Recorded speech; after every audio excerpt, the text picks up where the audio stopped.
3, 2, 1. Boom, we're live.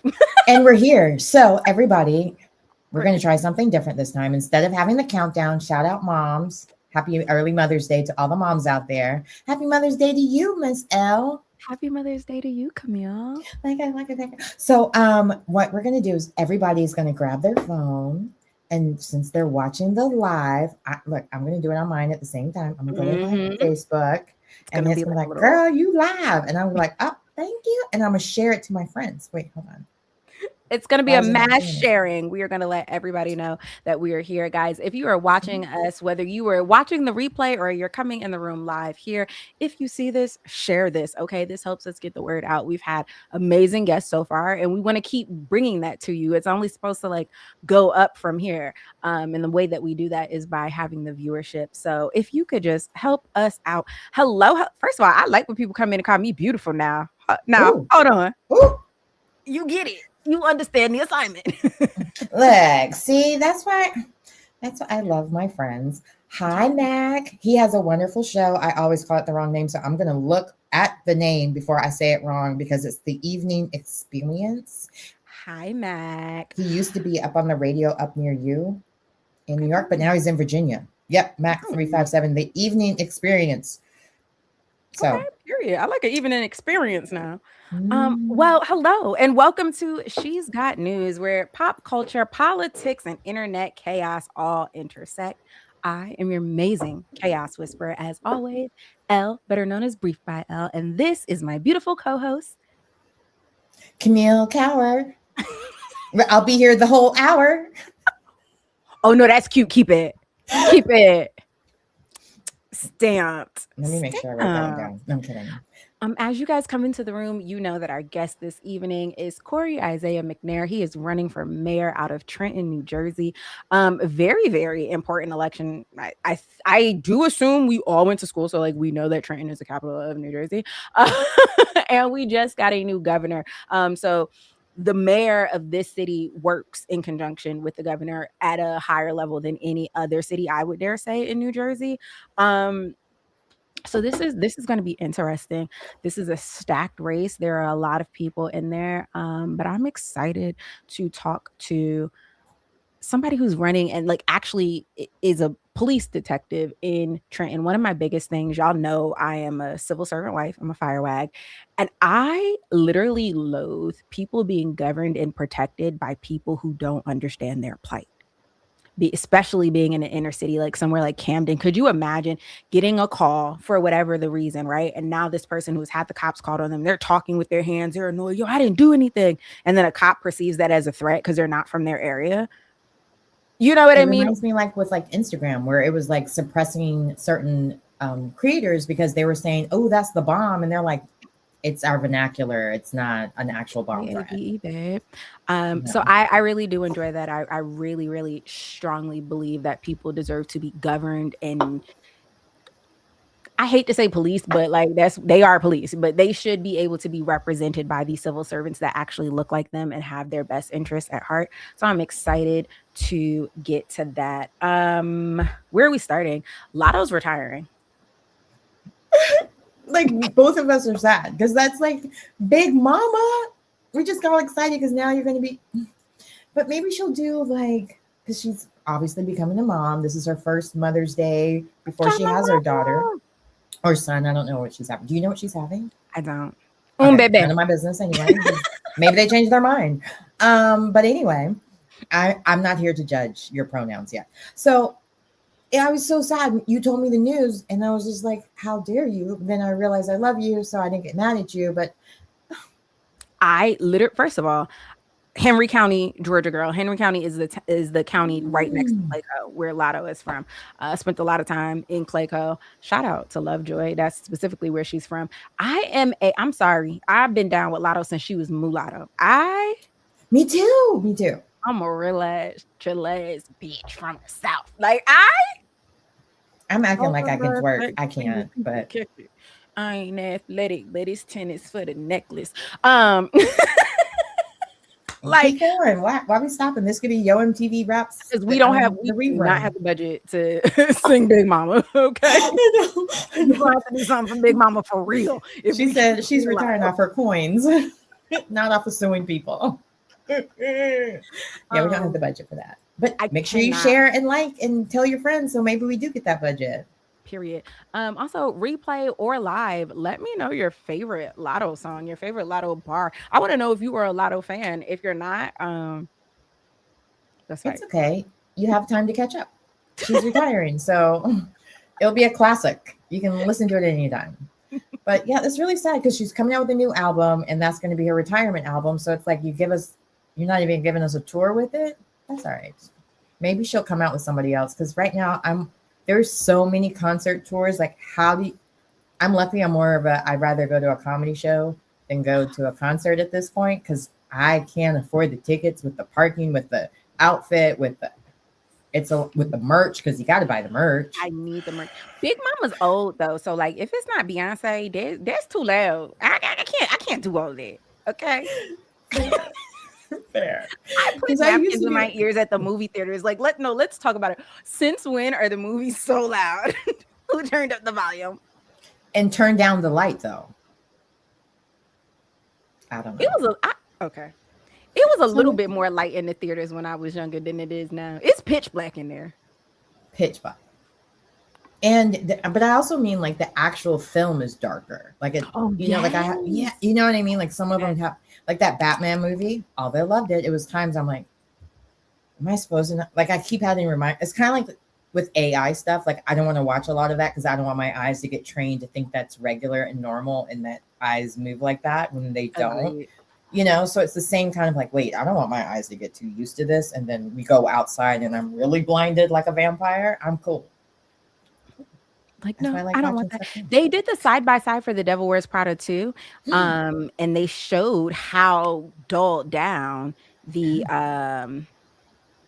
like the new version is. Yeah. It's like grayed out. I don't like it. I mean, it's probably also to hide some of the, you know, imperfections in the women that have aged and they're trying to make it look like it was only 5 years. I don't know how far they jump That's up, but true. maybe they were That's trying to hide true. that. So you couldn't I really didn't tell even there think was a about lot of that. time in between. I don't know though. That But might there's be a your lot of great consideration. stuff for us to watch this year. Did you watch Devil's Wears Prada yet? I did not watch The Devil Wears Prada. Um, but Maybe. but I did see that Love Island is back on June 2nd. I didn't know. I don't know what to do with myself. I'm so excited. I was trying to do my job and send the link and I can't. I'm so excited. I am a Love Island girl. Yeah, Girl. Love it down. So me too. I don't I like can't. all the spin-off versions. Do you watch any of the spin-offs? Because I'm not a spin-off girl. I just want to watch the main thing and I'm wish them surprised that well. I watch Love Island because when I tell you it's not my typical show, I don't want to see these people kiss. I'm like a 5-year-old. Mhm. I'm covering my eyes if the love scene is too long on Beyond the Gates. I Same. I don't need nothing more than what I'd be watching. We have a few topics to get to before we bring up our guests, as if we didn't just already talk about a bunch, but I want to go in depth a little bit more. Key and Peel. Do you want to brief the audience? Sure. So there was this lady. I'm scared of helping. Like the link is in the comments because I don't. Because she was like, I don't want to use their real names because I don't want to get sued. So I don't want to encourage the sue.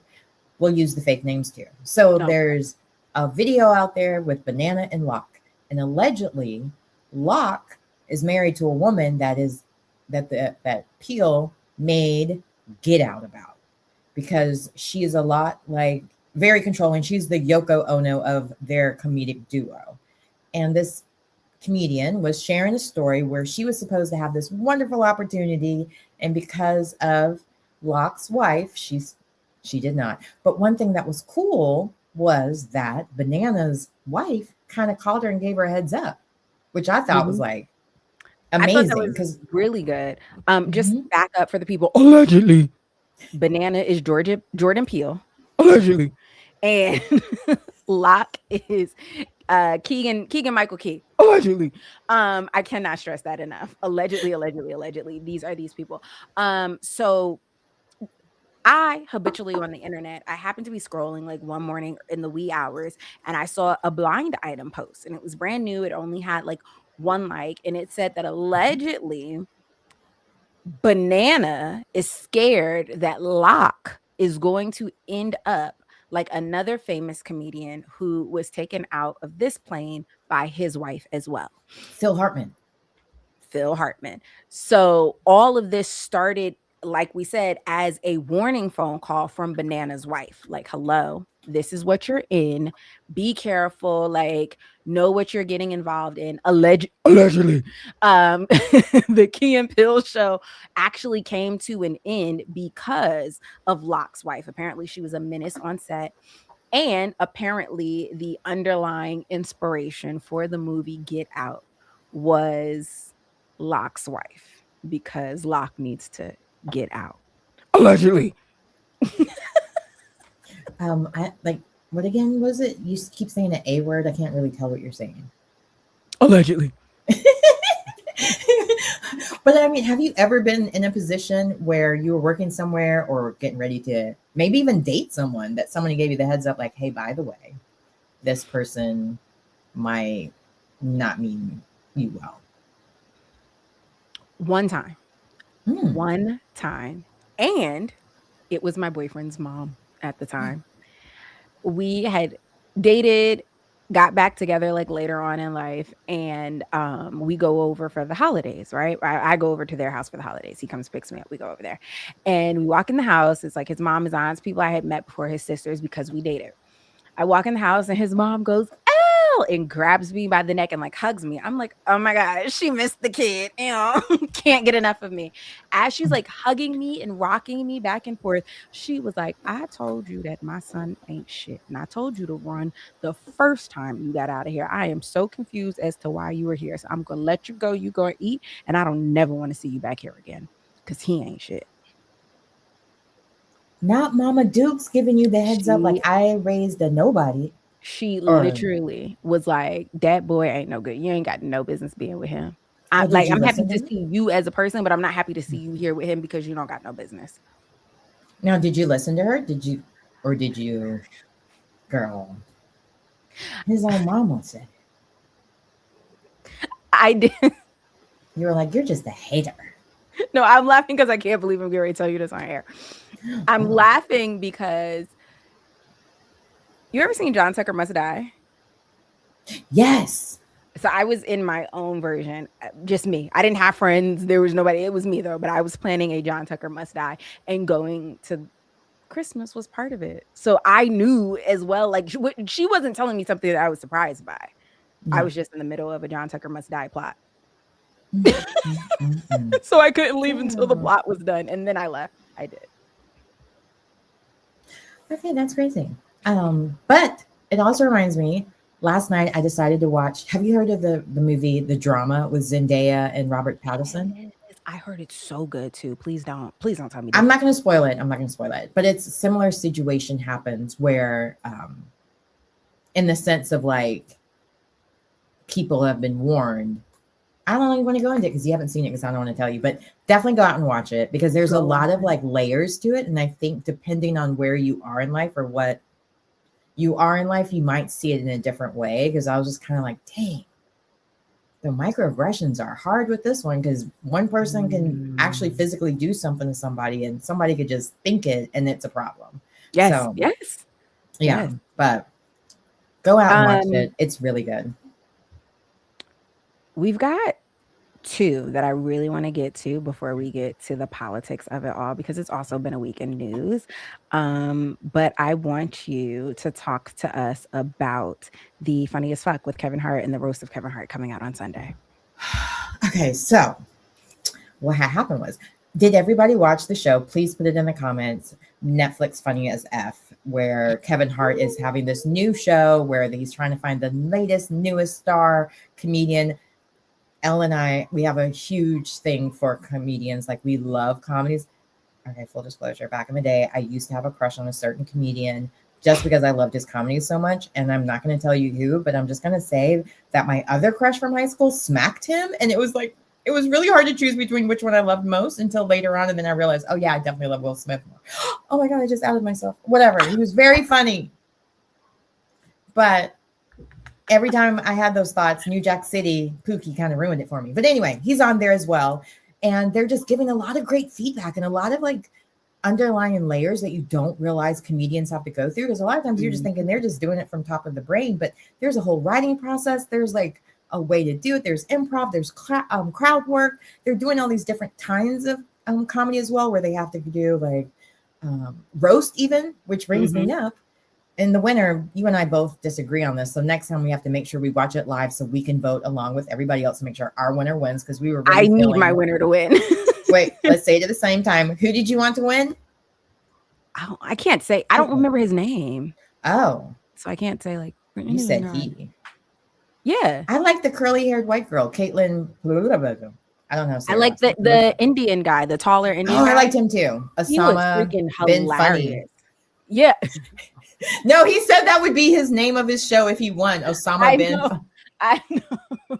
I'm not saying anything wrong. Trust me, don't cancel me. I thought it was hilarious. We're good. But he does a lot of like self-deprecating or like culture deprecating jokes. And I love that. I love a comedian that can toe the line of like being inappropriate and offend nobody and make it funny. That's its own skill. Funny as Fuck reminded me of Tiffany Haddish did a show called She's Ready, and it was like an ensemble thing. That's where Flame Monroe got her like big breakout.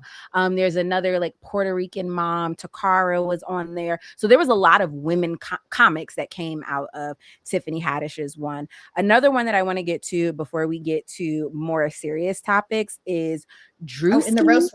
Wait, we didn't say the roast of Kevin Hart airs Sunday live. So watch it. I don't know what comedian is going to be there, but there's a lot of signs that's going to be all the best and biggest ones because it's freaking Kevin Hart. They want to be in his movie. It seems like it. I think for Mother's Day, first of all, the tone deafness of the PR team, sir, a Mother's Day. Wasn't you the same guy that cheated on your pregnant girl? It didn't want to tell us. And then you only came clean after that lady was trying to harass you. That's you on Mother's Day. I think you should go home because you got some making up to do. But Drewski. And he cheated with his first mama's, with his second mama's. First wife with the second wife. But, so did the president. Here we are. I mean, here we are. Drewski dropped another skit. When I tell you Drewski does not miss. And Drewski is such an embodiment of comedy is bigger than stand-up. Like that shit was funny. It was spot on. It, as always, for those of you who don't know or didn't see the skit because your name is Patrick Starr and you live under a rock, Drewski did a new skit wherein he pretended to be, let's just call it what it is, Idris Elba, the black guy taking on all of the American roles, but he really is British. Or Jameson Idris, because he did Snowfall and a lot of other films too, right? Too. Yup. Or the other one with the nails in the bald head, Harriet Tubman. I'm still mad at her. Because what do you mean? No, what do you mean? Like, explain it right now quickly. But do you want me? We'll have to get into my Idris Elba story another day because my girlfriend in Detroit has to be in the comments when I tell this story because nobody will believe me. But I already believe you. Some of your stories are so wild. Something that I don't believe is the state of the American government. I don't know how we're here. I don't know. Actually, I do know why we're here. I know that we're here because y'all was scared of a black woman being in office, and this is absolutely ridiculous. I've said it online, and I will continue to say it again. If you had elected Kamala Harris, your Secretary of Health and Human Services would not be RFK Jr., the Strait of Hormuz would be open, we wouldn't be at war with Iran, and gas would not be higher than giraffes' ass nicks in 5. And we wouldn't be spending $1 billion on a ballroom that we're never going to get inside of.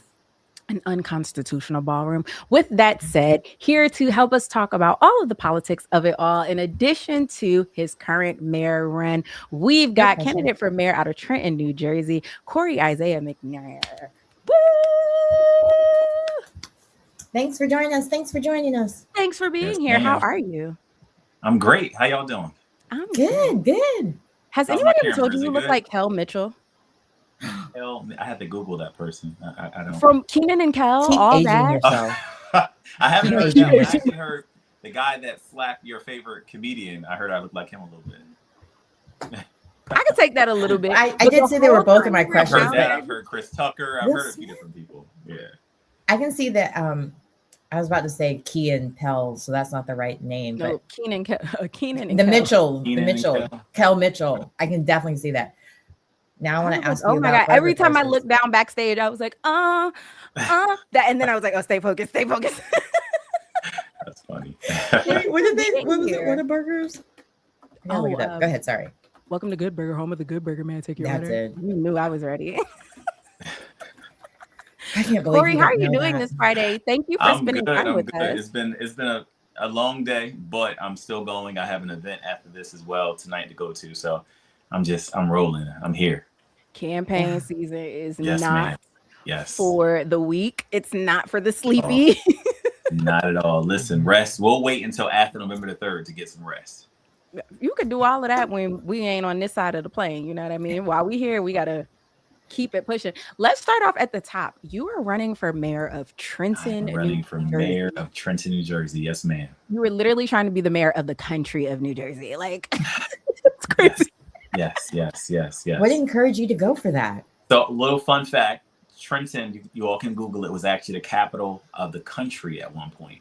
Only for a few months, but at one point, Trenton was the capital of the country. Before it was DC. Now you taught me something. I'm a little American history buff, and I did not know like that. literally a month, but still. Okay, you know. I was gonna say that's like having an Indian princess as a relative, because I've heard that from so many towns by now. Right, exactly. I went to history classes in a lot of different states, and almost every state said this used to be the capital. So now I'm gonna have to look that up. Yes, ma'am. I believe you, though. I believe you. But what made you say like they gotta let me in? I gotta be mayor.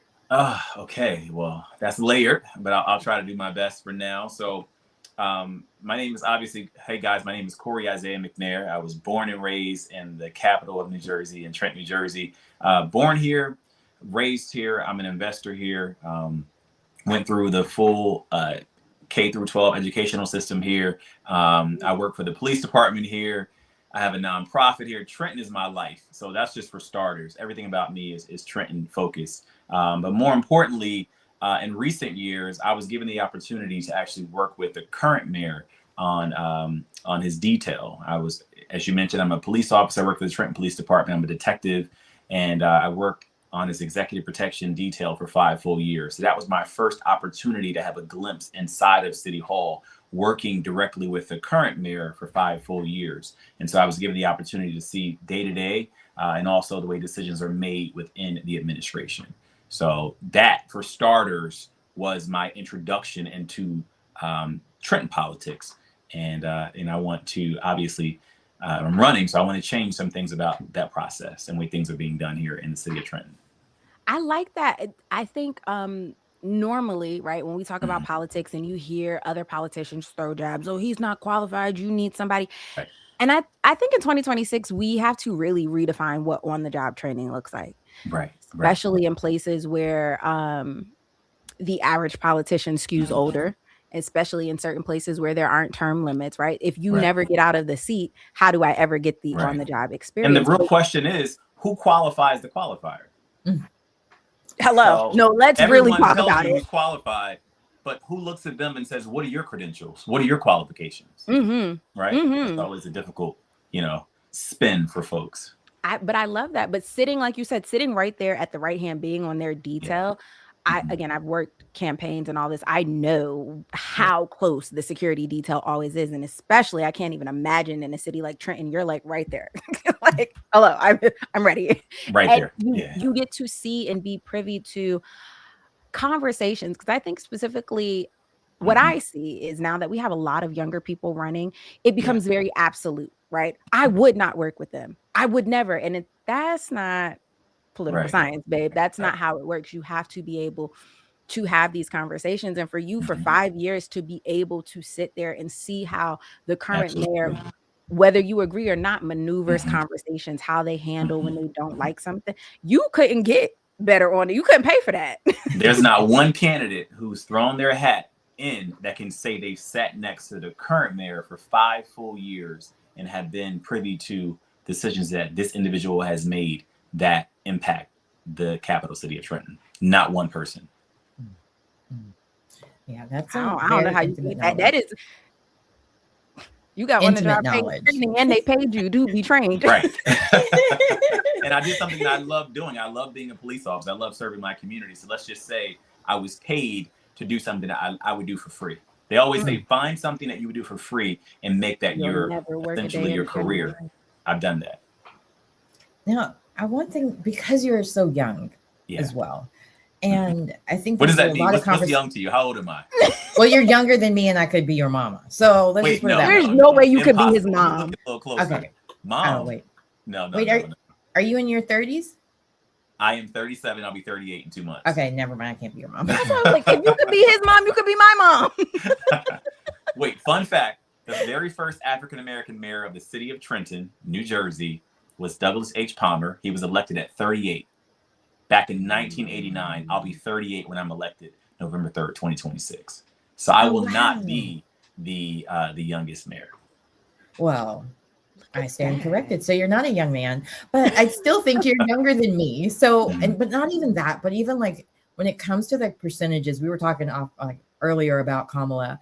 And of course, we know 92% of the Black women voted for her, but there was that gap with the male Black voters, but also just male in general. Yeah. So how do you talk to men about when you're canvassing or when you're meeting constituents? How are you talking about how important their vote is, especially when every day we're seeing how they're trying to take away our votes, make sure our votes don't matter, which further proves it does matter because they're working so hard to cheat at it.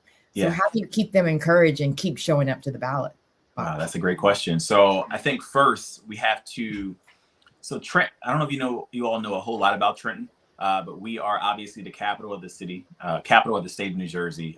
We have on the books roughly less than 100,000 people who live here.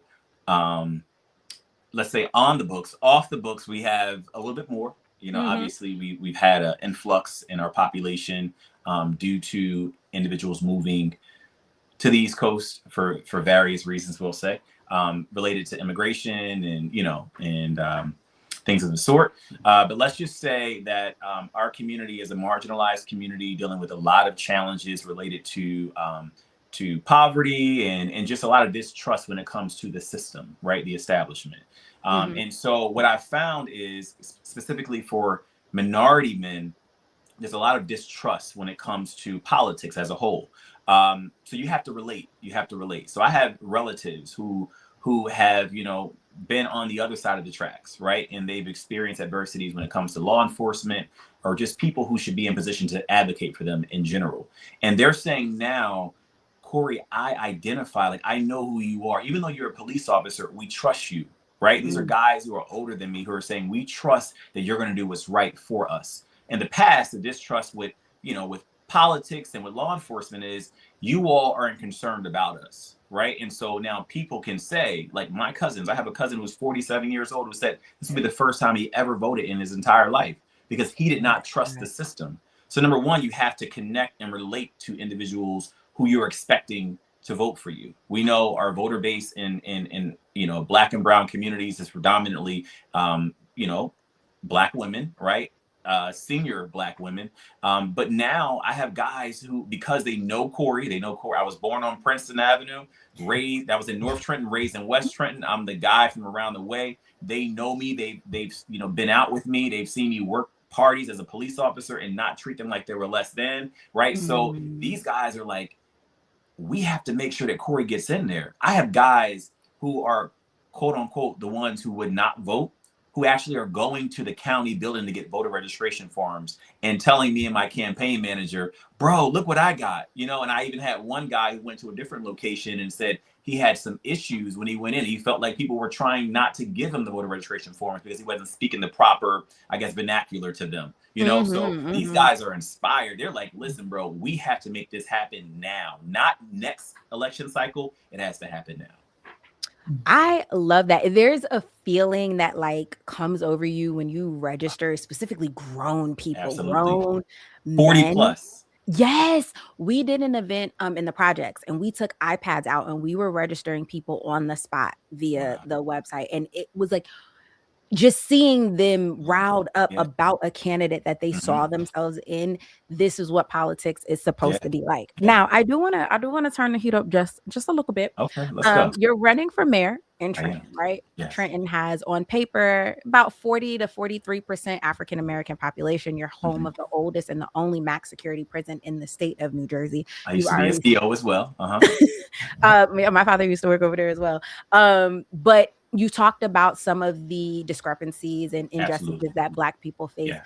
Now you are running against somebody who is the current president of the NAACP, National Association for the Advancement of Colored People. Yes. Why you over that person? Oh, you see, you That was I told you it was turning. I like that. But I'm going to be very politically correct, and I'm going to be respectful. I'll say that. Of course, that's what we want. But again, this is the NAACP has its own branding, right? If you say somebody is the president, then you expect, whether or not that is true on paper is irrelevant to me, there is a level of expectancy for service towards your own people, right? Yeah. And when that is so the I case, would say in response to that, here we go. Look, you seeking violence right now. Look, no, not at all. That is, I genuinely, again, what I would that's say the to brand. that, not violence, literally. Obviously, I'm joking. No, I know. What I would say is, if you can access the database of the local NAACP, ask those members if they have trust in that individual.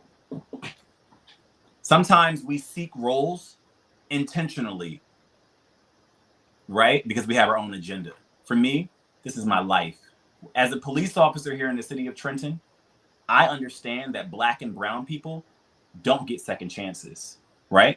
I'm not applying for a leadership role. I'm not applying to be a chair or a president for any organization just because I have intentions on running for a seat. I'm running for mayor because I want the folks in Trenton to know they have someone who's going to lead them, who's going to take up for them, who's going to advocate for them, who's going to do this because they really, really want to. So all I would say is, God bless anybody who chooses to go out and throw their hat in to be, whatever, candidate. However, we got to ask the people. In Trenton, I always say, we got to go back to the basics. Talk to the people. Ask them how they feel about people. And I guarantee you, you'll find out all you need to know. So I have no doubt in my mind that the people in the city of Trenton, they believe in me. They know my heart is truly for the community. And guess what? I always say this. Look back. Flip the pages back. Go back more than 1 year and see what folks have been doing. Go back more than 2 years and see what folks have been doing in the community prior to deciding they're going to run for a seat. This is my life. Community service is my life. I was 11 years old organizing community cleanups because I realized that my community didn't look the way I thought it should look. Right? So I'll just say that. God bless whatever organization you're a part of. God bless, whatever you choose to do in your life in terms of community service. But this is for real for me. Corey said this is real work, not a resume booster. I hope that was good, because no, that was great. You're trying to get Corey that was born on Princeton Avenue and raised on Boot Knot to come out. I don't want to do all that on this sophisticated show. Honestly, what really made me ask is I was just in Atlanta airport and they had the NAACP has the Martin Luther King display. I'm a stark supporter of the NAACP. I love what they've done throughout the years. For sure. Advocating, fighting for the rights of our folks all around the country and even helping out around the world. I'm for that. I love it. But I would just say, just be mindful of, folks and why they intentionally join certain organizations to advance, not the people, but themselves. And I believe to the voters, advocacy has a definition, right? And at the end, what does that mean? Advocacy is supposed to serve you. So if you feel like the person who holds those positions don't advocate on your behalf, then you have to ask yourself, is it advocacy? Again, not speaking to any one, not any specific person. I'm just talking saying, about when do the research. I tell folks when I'm out in the community, I tell people, I'm not going out asking folks to vote for me. I'm telling people, go and do your research. And with technology, we're so blessed. All you all have to do is type in Corey Isiah McNair on Google, and you'll find out everything you have to find out based on typing in my name, right? And so I don't have to go out and say, I'm this, I'm that, I've done this, I've done that. I'll talk about it because we're on the show. But my works will speak for itself, right? My works will speak exactly for the works I've done already. I don't have to explain what I've done because then that's intentional, right? I'm trying to persuade you to come my way. Folks reach out to me. We had seniors in the community, right? And people were intentionally, going to talk to seniors and taking them food at the Now they seniors. want to feed them. Now they want to play Listen, bingo with and I don't them. even But want to y'all tell you wasn't what they there were last trying to year. feed them. We're gonna back up. I'm gonna be nice, right? Because I believe we have to be authentic and raw, but there's a time and a place for that as well, right? And so I want to represent my community in the right way. And right now, I need to do it with decorum. However, I'll say people intentionally go to our most vulnerable populations, our seniors, right? Because they know they're the ones that vote. A lot of the polling locations are inside their buildings, right? Mhm. I'll just say I had seniors who I didn't even know having their staff in their buildings reach out to my campaign manager and my team, and they literally said, "We had some other folks who came here. We weren't impressed. Where's Corey Isiah McNair?" And I showed up. Well, since they're already impressed with you, I wonder, and you already have the resume to show what you've done. Yeah. I want to speak a little bit to the future. When you talk about serving the people, when you talk about that you've been there, you've done that, what does that look like when you're speaking of the future? Like, what is your goals as mayor that you want to change about Trenton, or that you want to address as far as challenges as well? Yeah. So you ladies are very intelligent. I'm sure you've heard of Maslow's hierarchy of needs, right? Mhm. So what does that mean for those that may not have heard of Maslow's hierarchy of needs? Maslow's hierarchy of needs basically is a theory principle that says until the basic needs are met of a group, they're not a whole person, right? And so until we have food, shelter, employment, we feel safe in our homes, right? We're able to provide for our families. We're not truly a whole person. And the issue we have in the city of Trenton specifically, that's where I know I'm from, Trenton, right? I live here. I deal with this daily, right? As a police officer and as just a regular guy from around the way, a lot of our needs aren't being met, right? And a lot of even our seniors and even youth, we're using them for data, if that makes any sense. So we're not really serving them. We're not really advocating. We're not really helping them. We're using them to get additional grant money, right? Or to tell the state or the federal government, look what we've done. But their needs are not truly being met. So looking into the future, trust me, I have a whole list of things that I would like to do as soon as I step into the role as mayor, because I will be the mayor, let's be clear. But we got to get back to the basics. Our basic needs aren't being met. Talking about marginalized communities, we have guys, I'm sure you guys talk about reentry on your platform, right? There's guys who, are coming home. They're being released from incarceration. Your father was a CO. I was a CO for NJDOC, right? And these guys, they say, and there are statistics that show if you don't have gainful employment within 45 days of being released from incarceration, you will revert back to the same thing you've done prior to incarceration, right? However, we have programming. I'm not blaming the folks who are boots on the ground. Let's be clear. I want to be very clear. I want to take a snippet of this and say, Corey said the folks doing the work ain't really helping out the people. No. It'll go viral though. Just kidding.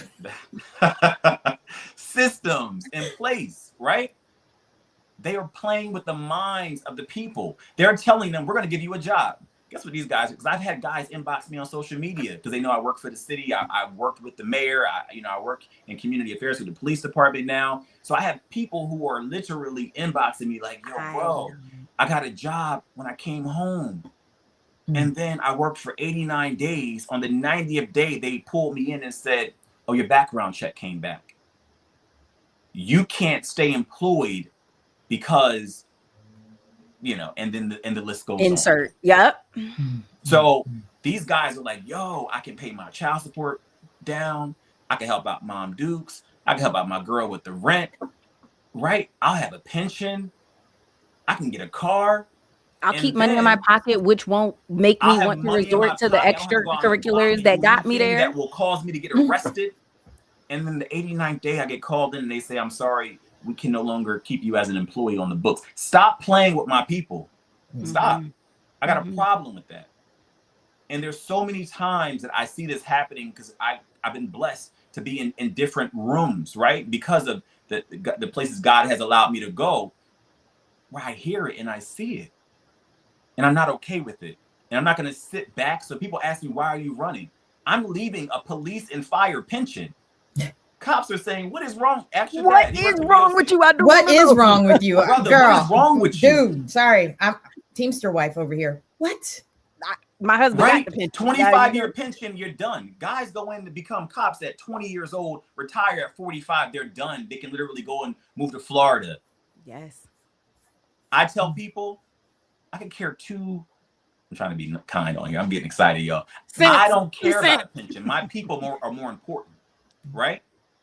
My people are more important than a pension. I'm leaving a police and fire pension to go and show up for my community because I've seen the way folks show up when they really don't care.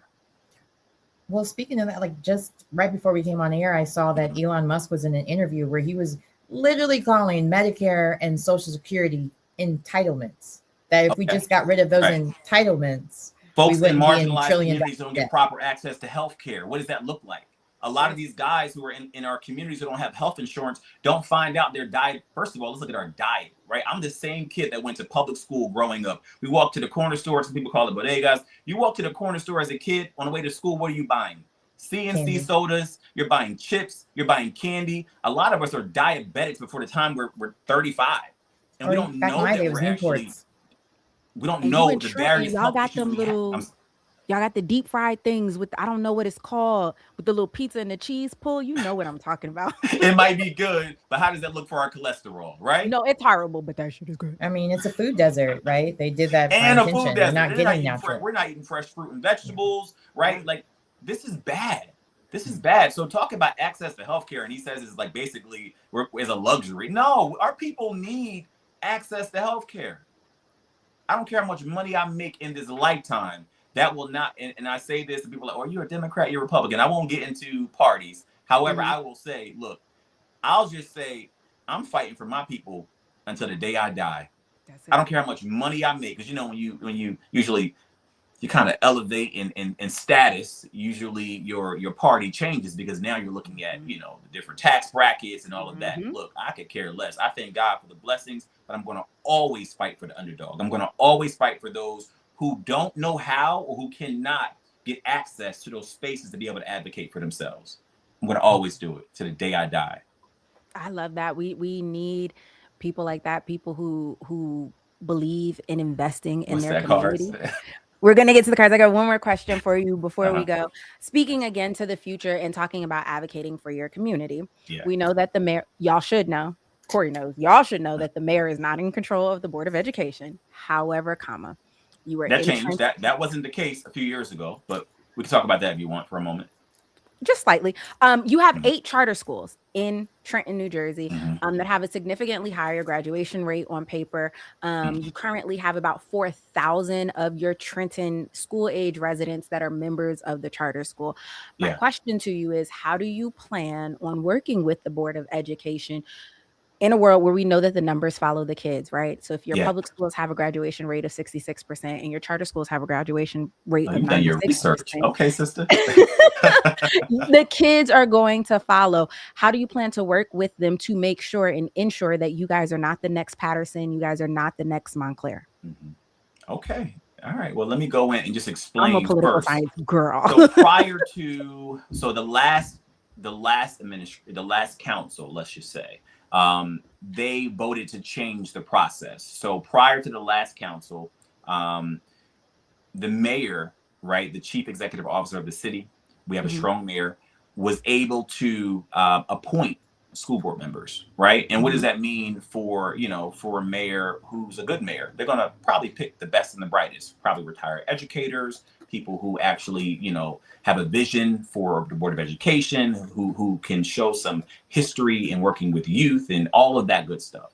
However, if you have a mayor who may not have the best interest for the community, they're going to appoint those who they're connected to, those who probably contributed to their campaign, those who, just are connected to friends of theirs, right? And they're not going to be, I would say, wise when selecting those members. So they switched the process from being an appointed school board to now we have what's called an elected school board. And these individuals have to literally campaign just like any other candidate, right? So the influence has changed, let's say. So the mayor still has an influence on the school board based on relationship with school board members, but they don't decide who actually is appointed to that school board. The community does. And so I think that's a very fair process, because now we remove, cronyism, nepotism. We remove that from the process, right? And now we can have someone who truly is going to run on their own merits and not based on relationship. So I think that is that's really good that we've done that.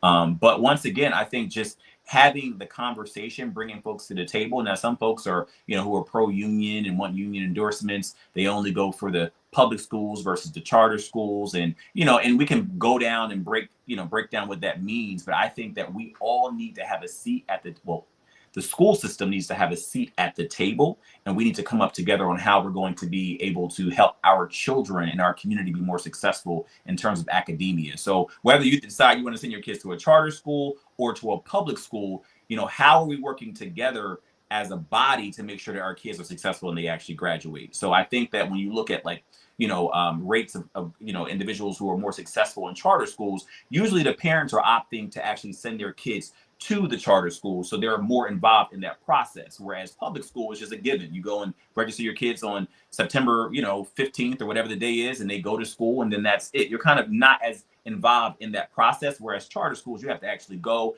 physically, be there, sign the kids up. They have to go into a lottery, and they have to go and get selected. So I think it's a more involved process, so the parents are more engaged sometimes with that, if that makes sense. And so you see the higher success rates in those schools because the parents are literally more engaged. And then when you look at public schools, you have all different types of folks who are going there. We go back to Maslow's hierarchy of needs, talk about standardized testing. The kids who are going to school and they had a CNC soda for breakfast with I don't know, a Rice Krispie treat, they're not prepared to go in and take a test, right? So there's a lot of different ways I could approach that, but I'll just say it seems like when you actually are opting to physically remove your kid from the school system, you're applying to go to a charter school, you're more involved. Usually that process is more engaged, and then also there's so many challenges in our urban school districts, public school districts, that I won't even blame, people, the teachers. No, it's not. The teachers sometimes are the teachers. They're the parents. They're buying supplies. They're buying clothes. They're taking clothes home to wash them. I mean, they are really they're the school counselor. They are really involved in a different way. Whereas usually with charter school is not as much, if that makes sense. So, shout out to my public school teachers. Both charter and public. But again, so in situations like that where the kids are leaving the school and we know that the dollar follows the school. Right. So you've got this teacher in a public school system who is the parent, the teacher, the counselor, and now she's lost 2 kids. This is also going to affect how hard it is or her ability to do her job, because now we've just lost 2 more bodies, which represent dollars going to another school. So Camille has a game for you, but I do look forward to seeing that. I like that Trenton just switched over to an elected system. I'm in District of New Jersey, and we have an election process here as well for our commissioners. So I do prefer that as opposed to the charters in the cities that allow them to be appointed. We've got a game for you, and then we're going to let you get to your little political events. We know you're very busy.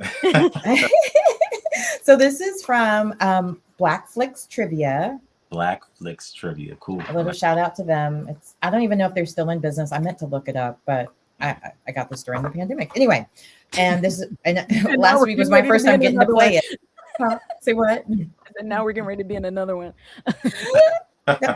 Knock on wood, dang it. Everybody knock on wood consecutively and go ahead and start passing those chain letters, because that was the other problem. I didn't pass on the chain letter. So that was my fault the first time around, but just kidding. All right. So first question. Don't do it again. Mm-hmm. Yeah, I'm going to do it again. Name 3 films that star Samuel L. Jackson. Wait a minute. What? Along Came a Fighter. I thought you were going to say 3 of your favorite Black films. I was like, that's easy. No. Samuel L. Jackson. Oh my gosh. Now, of course, I'm going to have a brain fart. Let's see. You could just name a movie and there's a 50-50 chance he was in it. Oh, he said Avengers? I was saying you could just name any movie and there's a 50-50 chance he was in it. That he was in it. Obviously, let's just say Spike Lee films as a whole. I remember Samuel Jackson being in Spike Lee films, and I love Spike Lee. So I'll just say Spike Lee. Was he in Crooklyn? I'm going Shaft. I'm going Avengers. Right, I was thinking about Shaft. Was he in Crooklyn or no? Crooklyn's one of my favorite movies. I think was he in Crooklyn? I can't remember if that was him or if it was a different guy, but I think it was him. Oh my gosh. That's why I was like, shout out to Spike Lee. He was in Spike Lee films. Yeah. Camille, did your dad produce Crooklyn too? Say it again. Did your dad produce Crooklyn too? No, he so Spike Lee, most of his films aren't union. So no. Oh no, that was Delroy Lindo. That wasn't Samuel Jackson. Sorry, if you ever see this interview, Samuel Jackson, we apologize. We love you, brother. Sorry. I love Delroy Lindo. One of my favorite scenes is when he's in that law movie and he's like, you want to say the N-word so bad? I will say it with you. Come on. Come on. So anyway, but yeah, different guy. Can you name 3 sitcom dads? 3 sick. I mean, okay, so Bill Cosby. Yep. And wait, Chris Rock wasn't but that was Everybody Hates Chris. Who's the guy who was the from White Chicks? Terry Crews. There you go. I was trying to do the thing without doing the thing since you're a mayor. John Ritter, 8 Simple Rules for Dating My Teenage Daughter. Oh wait, we're doing this together? I like that. Okay. Yeah. This is a team effort. This is a collective effort. All right. It's not. I'm not alone. It's a team. No. It's a village. All right. I got you. Hold it down. Like if they write stuff in the comments, which they didn't, we would get that too. Name 3 Black directors. 3. Wait, what in the Ryan Coogler film for real? So Ryan can I call Spike Lee a director since I already named him? Yeah, he is. Kim Fields. 3. Very good. I just saw her a few weeks ago in California.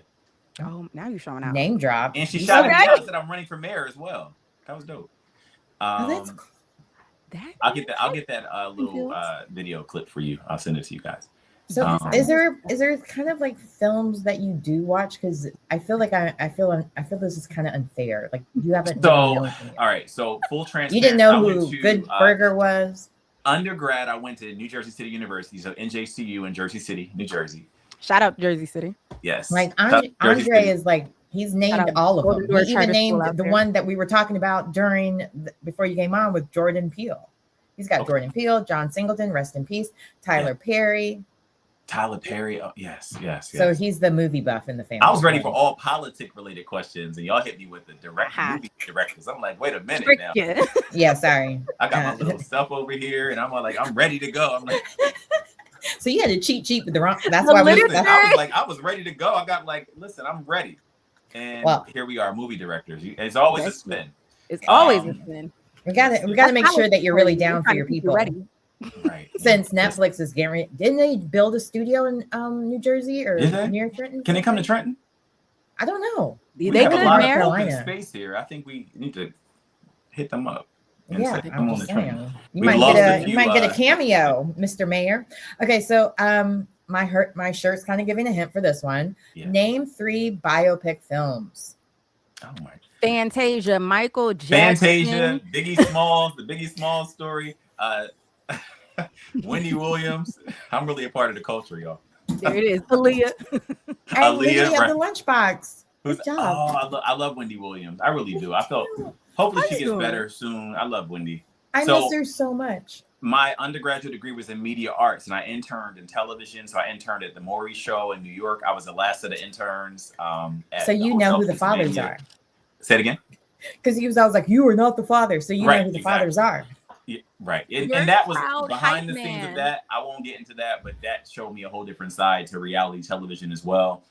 I interned in television, also in radio, and even production studios. So when you talk about film, I actually had to produce films when I was in college at a radio show and all of that. And to think that I've kind of forgotten some of the filmmakers' names, is probably Camille's like, you forgot everything. Pretty much everything. But you remembered your campaign talking points, and that was what was most important. You were spending your Friday evening with us. We appreciate that. To all of the viewers who are here, to those of you who are going to watch the replay, please, we are at a point in this world and in politics where you cannot afford to say that stupid sentence, I don't do politics, because it's going to do you every time. Yeah, it behooves you to be educated. It behooves you to do your research. I hope that this helped a little bit. There are 6 other people in the race, so you are going to have to do some reading unless they come on, and they're welcomed. But until then, Corey Isiah McNair's enough. We're good. Oh, period. Then it is here with the mayor. Okay. Tell the people where they can find you, how they can get involved, how they can donate to the campaign if they should be so moved to. Wait, is it done? I was excited. I was ready to go for another 2 hours. Okay. All right. So if you want to, she's like, wait I a minute, mean, what? it is Friday night. Some of us have Right, work. We could whoop it up. Actually, I don't. All right. So let's go. Our website, if you would like to go to our website, is Corey McNair for mayor.com. Also, social media, millennials, we love Facebook and Instagram. Facebook, Corey Isiah McNair. Instagram, Corey Isiah McNair.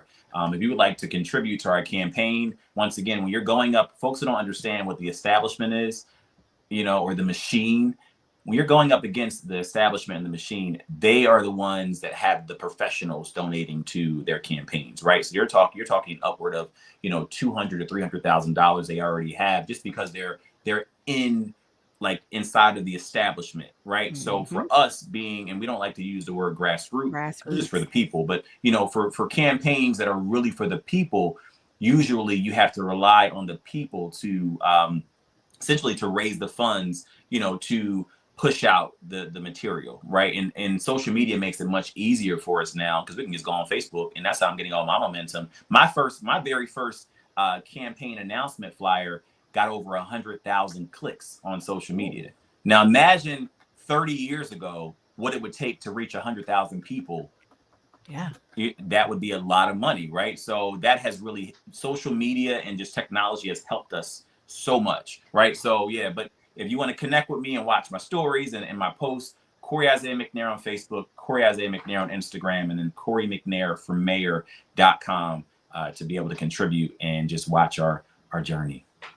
If you guys like what you see and you want to donate, a little bit goes a long way. If you can spare $5, give it, and then hit that reoccurring button. That is going to help your candidate go a little bit further and continue the work that they're doing. As always, you can find me on wherever you like your social media at Brief by L.